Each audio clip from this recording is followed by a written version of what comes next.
All right, how's it going, everyone? I'm going to be trying to build out a MERN stack application in a multi-part YouTube series. So I'm going to try to keep this series as raw as possible. So do as minimal video edits as I can. So you're probably going to hear me say a lot of things incorrectly and just do a bunch of stuff wrong, run into bugs. And I think that's going to be a good learning opportunity for beginners to see someone else who's, experienced and has been working in the industry for a while, run into a lot of bugs trying to set up an application. And again, I said a MERN stack, so Mongo, Express, React, and Node, that's what we're going to be focusing on. So to get started, I like to just make a new project. So I'm going to go over to my VS Code and make a new project. So I'll say make dir, and I'll say like shopping cart MERN. That is going to be the name of our MERN stack project. So I'll go ahead and open that. Yes, trust that. And with that being created, we are going to just start creating out a React application. That is the R in MERN. So I'm going to say npx create React app. And I'm going to put that in a client folder. I like to structure my projects with a client and a server folder. And the client typically has your React app or your Vue app or Svelte. And then your server usually has your Express app and all the other stuff. That's just my convention. You can kind of do whatever you want. But while that's installing, I think I'm also going to have to figure out a UI library. I like using Bootstrap React, or what is it called? React Bootstrap. So this is a library that I've used before. It has a lot of built-in components. So you can kind of get some good experience of learning how to use other people's components, because you have to read through their docs and understand oh, how do I do these breadcrumbs? Well, I copy this into my code and that's about it. So we'll get started with that. Hopefully it's not too hard to get going. So now that we've set up our MERN application, let's just go into the client, and I'm going to say npm start, and that should host our React application. All right, there you have it. The React application is running, and we can also try to get this React Bootstrap stuff set up. So I'm going to go ahead and go to get starting. This is literally what I do when I'm starting new projects, just copy code and run it. And make sure you really read the docs, because let me cd into the client folder first. So I'm in the client folder. I'm going to run that command. That should install React Bootstrap. And then also you need Bootstrap, I guess, to get running. But make sure you read through the stuff, because a lot of the times I like to skim through docs and I miss something very important and I waste hours trying to debug what's going on. So the fastest way to verify if this is working is you could probably just import this button and see if you can render it to your app. So let me open up my app file here and just delete everything and just go ahead and try to, import that button. And we are going to see if that button will render. Let me render that out. So in React Bootstrap, you can just import some components, and then you can kind of render them out to the page like this. I don't know how the button component works, honestly. I don't know if it takes you need to pass in thing. I don't know. I don't know if you need to pass in a name here, like test. All right, let's just try that. I could just go over to the component and say button, and that should take me to the component. Sometimes it's better to actually grab stuff from the components page. And it's still doing npm install down here. I don't know if my internet's just slow right now, but doing a lot of stuff. But anyway, as that's getting set up, I think there's another thing you have to do to get started. You have to probably import some style sheets. So I'm going to go ahead and just import this inside my app file. They say you can add this to your index.js or your app.js. Well, I'm in app.js, so I'm going to go ahead and actually, I'm going to import this in index.js. It doesn't really matter, I guess, so just add it there and save it. And can't believe this is still installing components. I don't know what npm is doing. This is one thing I hate about Node. I hate this about the JavaScript ecosystem. It's just to install a package. I don't know what this is doing. It's probably installing a rootkit on my machine and compromising my machine, but all right, that's done, and my CPU fan is going 5,000% right now. So hopefully I should be able to do something with this. All right, cannot resolve this stuff.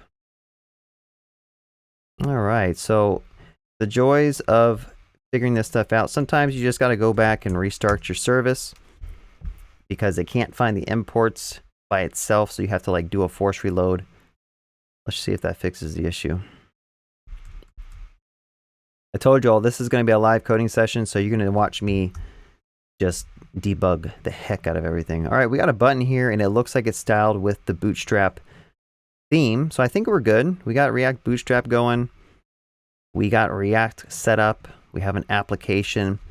Now, the next thing I would like to set up is because we're doing a MERN stack application with like a shopping cart, you might have your own like cart page. You probably want some type of router, right? So I'm going to just Google React router. This is like the de facto standard that everyone uses, so might as well just use this as well. I'm going to go ahead and npm install it here, so you just copy this.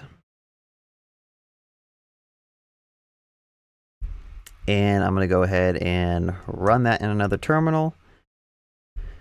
Hopefully that doesn't eat up my CPU like it did last time with React Bootstrap.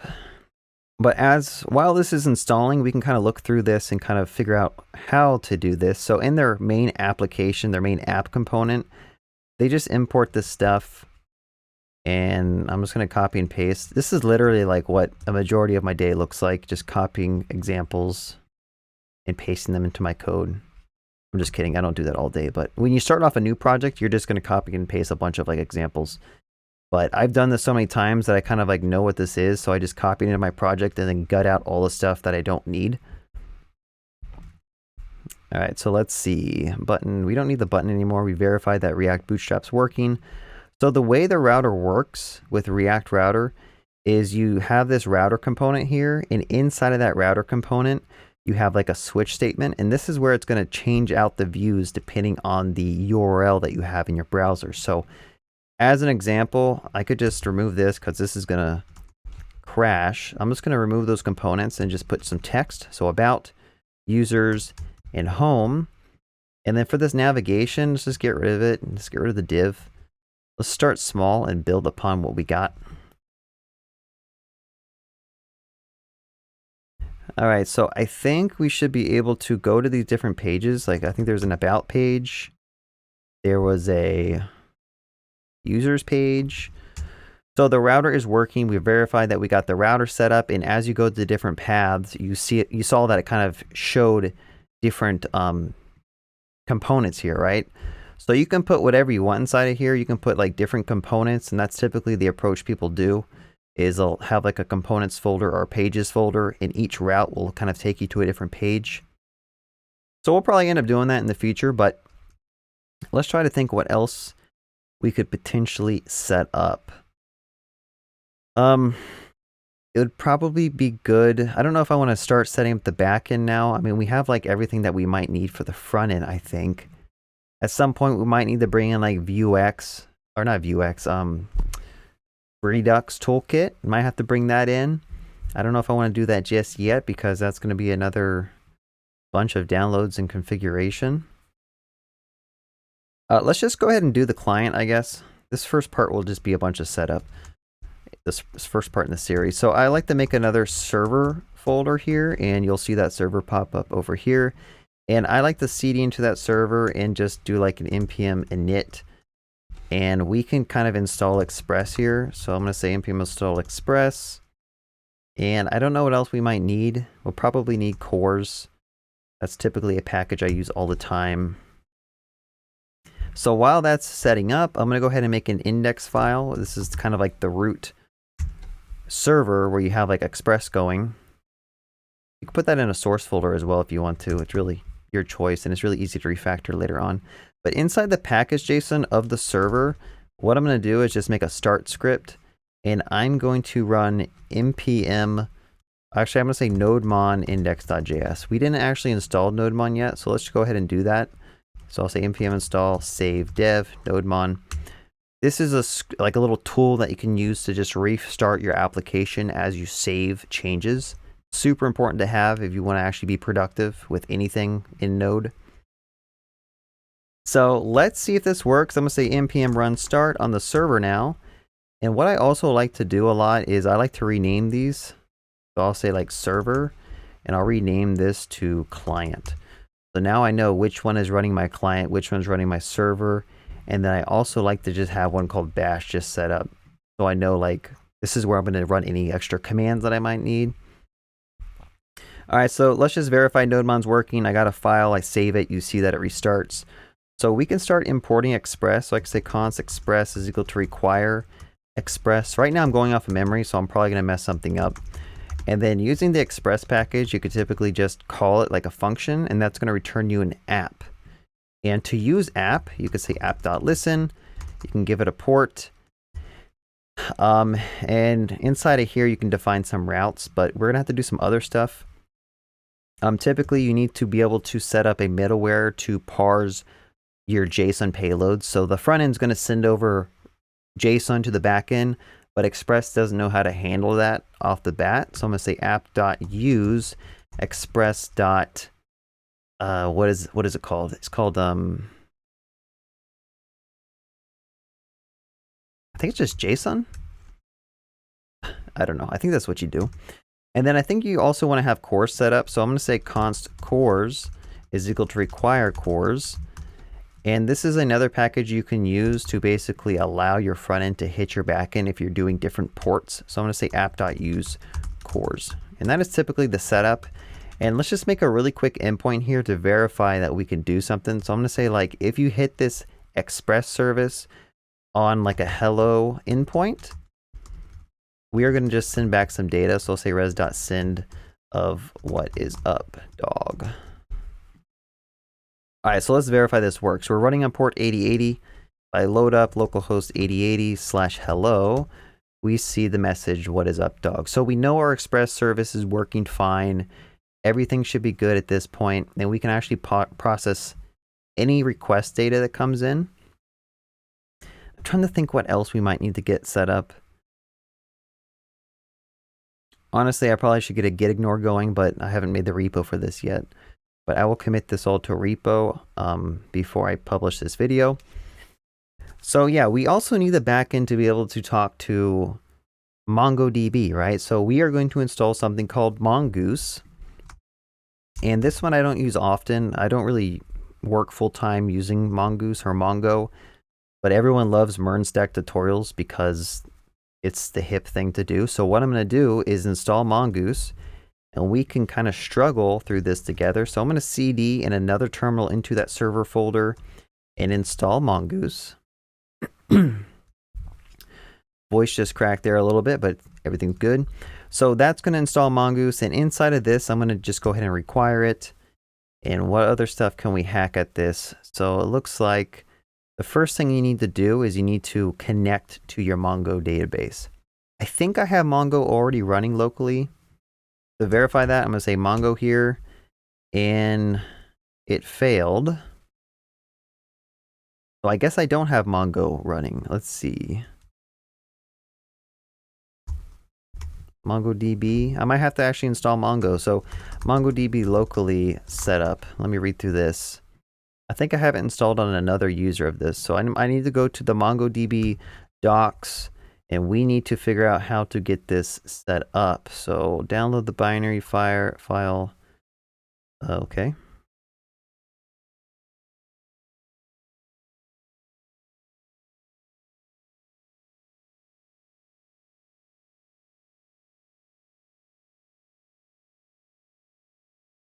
Damn, I don't want to have to do all this, but I guess I should download the binary files, like, and then I have to register an account. People are tripping. Is there a way to like not have to do all this stuff? Like, I just want to have Mongo locally.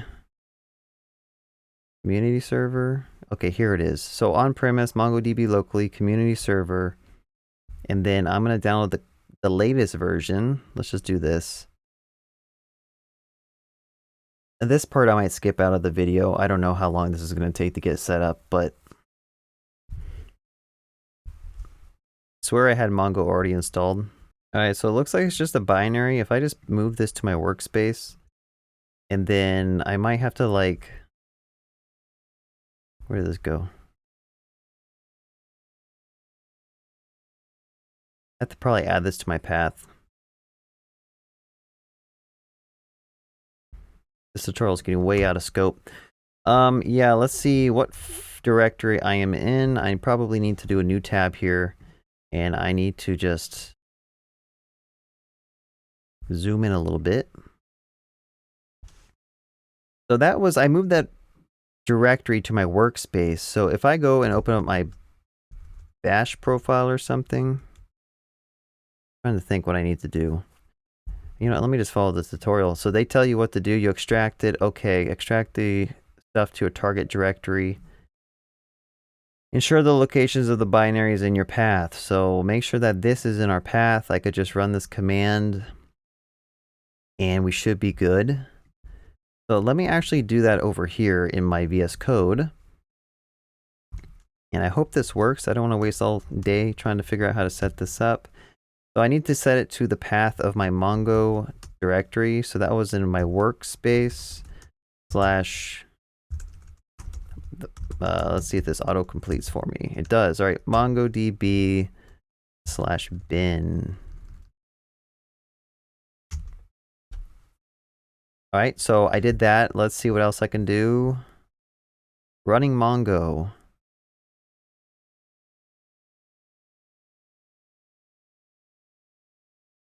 By default, it'll use this directory. Okay, well, let's just write that directory. Hopefully, it'll let us. Okay, it's a read-only file system, so I don't know how you'd be able to overwrite that. If you create a directory other than this one, you must specify that directory in db path option when starting MongoD process later. Man, this is a lot of stuff I wasn't expecting. So let's just run MongoD and see what happens. Developer cannot be verified. Okay, let's try it again.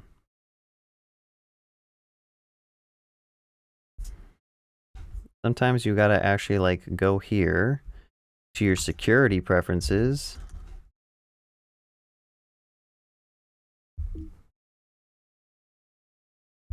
Bro, here we go. So it's saying that MongoD was blocked. I'm going to allow it. I'm gonna try it again. Yes, run it. All right, so I don't know if that worked, but I should be able to type Mongo and that should connect. Okay, this has to be allowed as well. All right, that's not working. Probably need to run it with sudo or something. Let's see, why is this not working?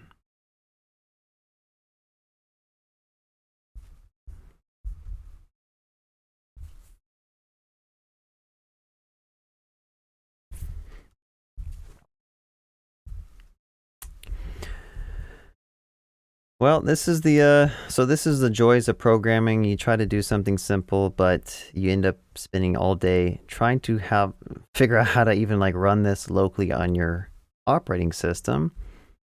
But I follow these steps. I have exported my path.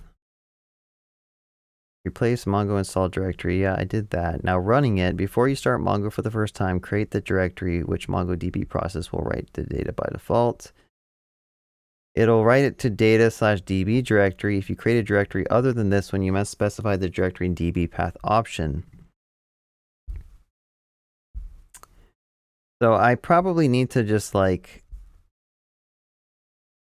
do this and just give it another directory. I'm gonna say like workspace /db. How about that? We're gonna do it right in our workspace, and hopefully this will do something. And this failed too, so I don't really know what's going on here.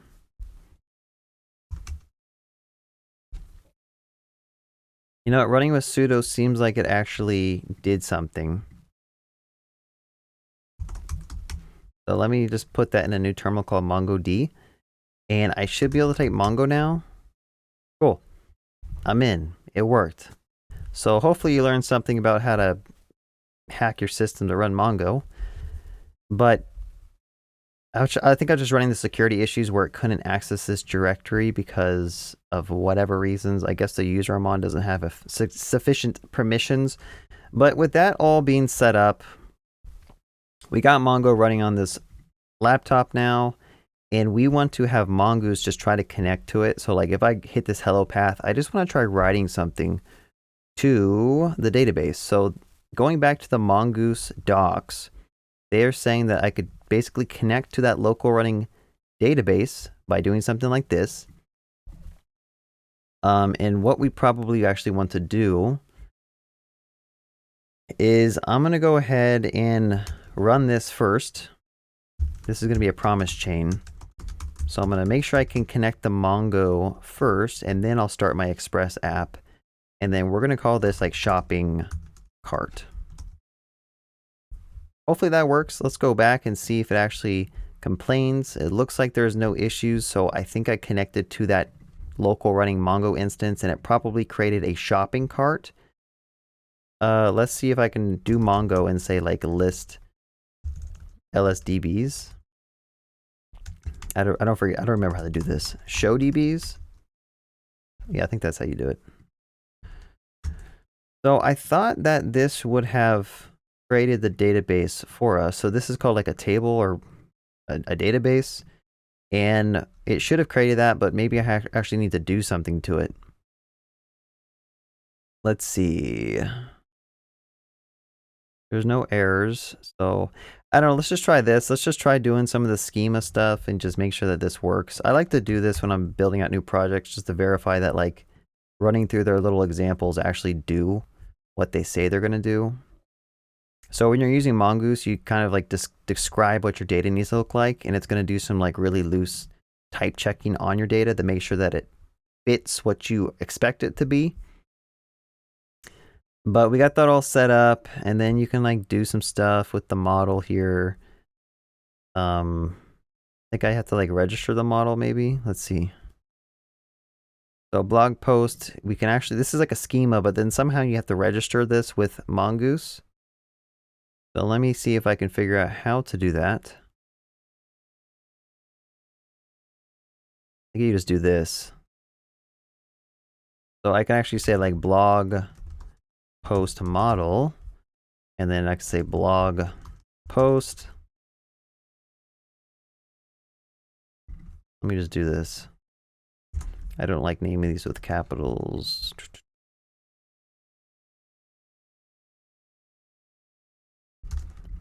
Whatever. I think this should work. Let's see. So let's try to create one. If I did this all right, really, if I had more time, I would probably read through all this. Actually, let's be honest. I never read through the docs. I just skim through stuff and look at code. So that's my own downfall. But basically what you can do is you can make a new instance of your model and then save it. So when you hit the hello endpoint, I'm going to make a new instance of my blog post model.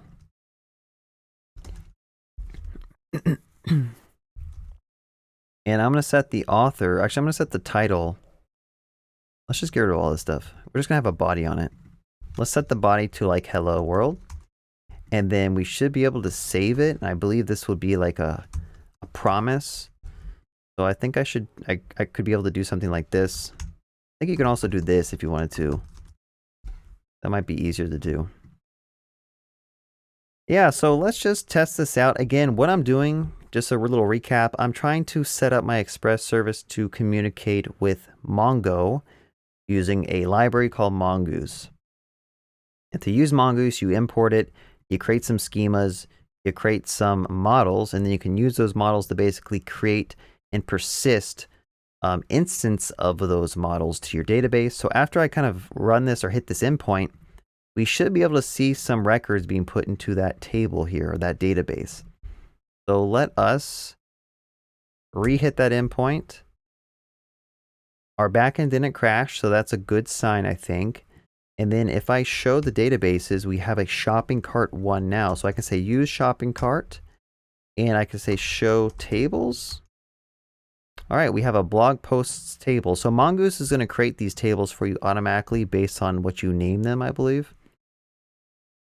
And I can say like db.blog post.find, if I could spell blog correctly, blog post.find, and that's going to show me all the records that are in that table. So let me just show you, if I refresh this page like 5 times, now I should have a bunch of data that was kind of injected into that table, which we can later fetch from Mongo if we want to.